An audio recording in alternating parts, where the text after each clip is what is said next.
ওইভাবে নামাজ পড়ো যে নামাজের মধ্যে আছে মনোযোগ, ওই নামাজ পড়ো যে নামাজের মধ্যে আছে ভয়। তুমি নামাজটা পড়তে হবে এমন ভাবে বন্ধু, একজন নামাজে দাঁড়ালেন, বন্ধুরে আমার, নামাজে যখন তিনি দাঁড়ানোর পরে তিনি বলতেছেন আমি নামাজটা এমন ভাবে পড়তে চাই। কিভাবে পড়ি?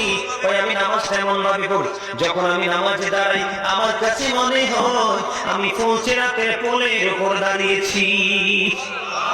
একটু যদি নড়বড় হয় আমি জাহান্নামে নিক্ষিপ্ত হব, তার মানে হলো আমি এতটাই মনোযোগের সাথে নামাজ পড়েছি যেন আমার নামাজটা বিন্দু পরিমাণ করে আংশিকভাবে যেন গ্রহণযোগ্য বলে আল্লাহর কাছে গৃহীত না হয়। তিনি বলতেছেন আমার কাছে মনে হয় রে এটা আমার জীবনের শেষ নামাজ।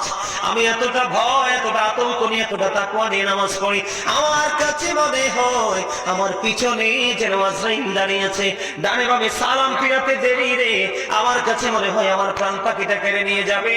আমি যখন নামাজে দাঁড়াই আমার কাছে মনে হয় আমি যেন বাইতুল্লাহর সামনে দাঁড়িয়ে আছি, আমার কাছে মনে হয় আমার ডান দিকে জান্নাত অবস্থিত, বাম দিকে আমার জাহান্নাম অবস্থিত।